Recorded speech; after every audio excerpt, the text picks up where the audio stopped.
Hello, I am Scuttlest, and welcome to this special little discussion video of mine for Dynasty Warriors 9. I've played the game extensively since release, and with that done, I wanted to discuss my feelings for the game.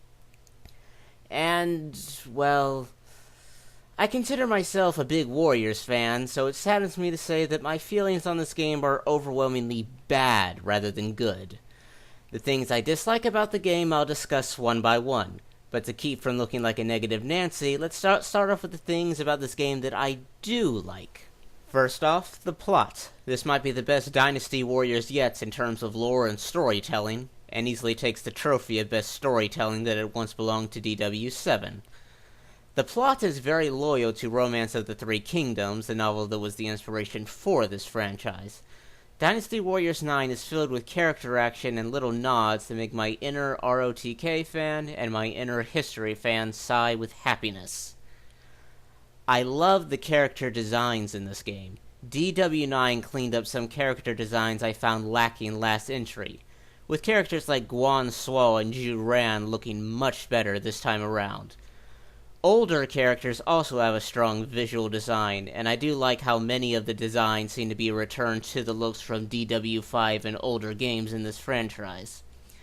Liu Bei in particular really benefited from going back to these slightly retro-influenced costumes. The music, not quite the best soundtrack of this franchise, but it's still incredibly good in my opinion. But then DW is usually really consistent with having good soundtracks. I think there aren't as many unique tracks as there usually are, but what music is there is extremely good. That's the three things about this game that I offer my deepest praises toward. Now let's dive into exactly what I dislike about this game. The first and biggest problem, the open world. It sucks. There is no getting around that, there is no sugarcoating that. DW9's open world is bland, tedious, and utterly empty. Now, to be a little fairer to Omega Force on this point, they had to create an open world based on 2nd century China. But that doesn't detract any from the problems with this open world. If you played previous entries in the Dynasty Warriors franchise, you probably know that some battles have certain aesthetics to them, such as the Yellow Turban Rebellion typically being in a sandy desert. In DW9, thanks to the open world, these sort of battles are reduced to taking place in depressingly similar barren fields or utterly identical cities and castles. Any sense of visual uniqueness of the battles is largely swept away. Now, even the biggest, most important, most plot-critical battles in the story feel like a bunch of isolated, unremarkable skirmishes. The open world basically takes all my complaints about those quiet exploration battles from Spirit and Sonada and multiplies them by 50. It's just not the sort of experience I'm looking for when I'm playing a Warriors game. And even ignoring that, the open world just damages the narration. Earlier I said that DW9 probably has the best lore and story in this franchise. I stand by that. But it's also a fact that the open world had a negative impact on the storytelling. Zhang Fei's defiant stand at the Changban Bridge? That's a completely optional side quest. Getting Jiang Wei to defect to Shu? Just a side quest that you can ignore and the plot won't be affected at all. Jiang Wei will still come to Shu regardless of what you do. The struggle to get past Su Shui and Hu Lao gates? Just grapple over them and keep going. And don't refer to those things at Chirby as ships. They're overglorified rafts at best. Furthermore, the open world doesn't really enhance the storytelling in any way, shape, or form. There's honestly not one thing about the story that is aided by the open world. Amongst all the things that DW9 introduced, the open world is the one thing that really, really needs to go. I was over the open world after only 3 hours or so in the game, and the extra hours I've done hasn't made me open up to it at all. I really want us to go back to the completely enclosed battlefields we've all come to know with this franchise. But, We don't need to return to the corridors of DW8. Dynasty Warriors 8 got a wee bit too linear with the structure of some of its maps. We don't need an open world, but we could stand to have a slightly more open-ended, but still enclosed, battlefield. The kind that gives us a little freedom as to how we approach a battle. If they really want to have something resembling an open world, then I suggest just giving us a variety of central hub towns accessed from a menu like Spirit of Sonada. The one and only speck of hesitation I have in condemning the open world is open world would actually fit quite well with the Dynasty Warriors 9 Empires.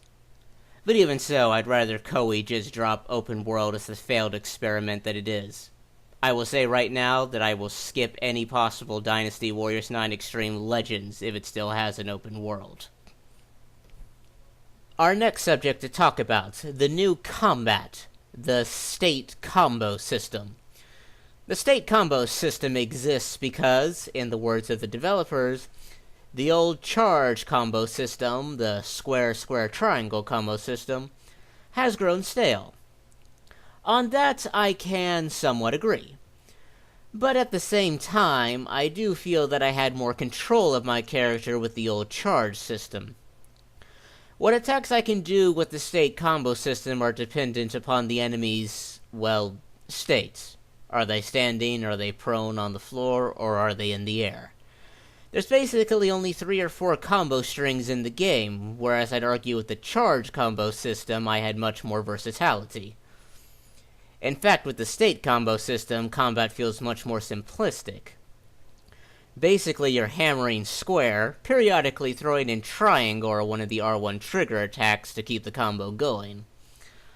After spending some time with the state combo system, I went back to Dynasty Warriors 8 Extreme Legends on the PS4, and Fire Emblem Warriors on the Switch.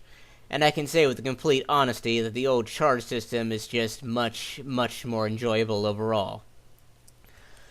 Is the charge combo system dated and needing of a change? Perhaps. But after my experiences with the new state combo system versus the old charge combo system, I can say with confidence that the better route would be to innovate and expand on the old system, and not just throw it out in favor of something new. And so, our last negative to discuss, the individual character stories.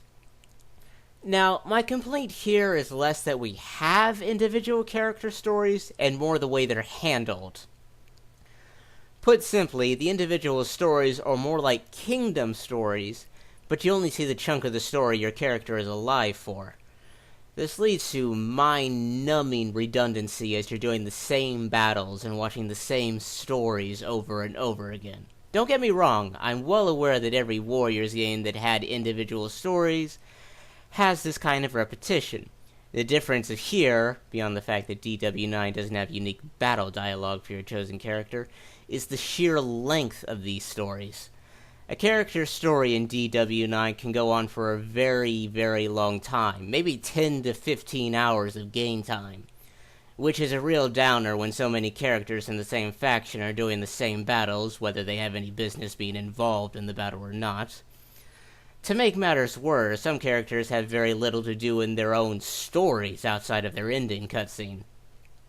Even some newcomers, like new franchise lady Shin Xian Ying, for example, are basically just a background prop until the end of their story.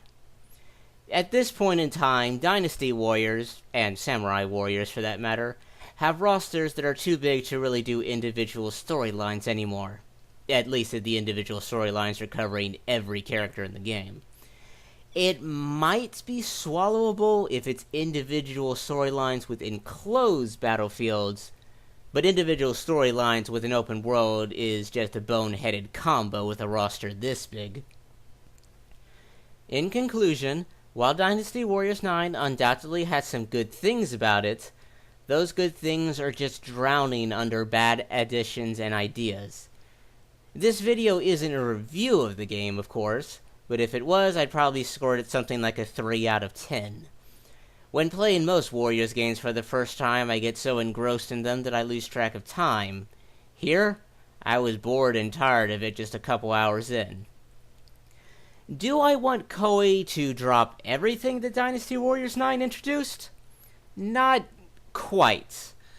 I don't want us to get to Dynasty Warriors 10 and for it to basically be Dynasty Warriors 8.5.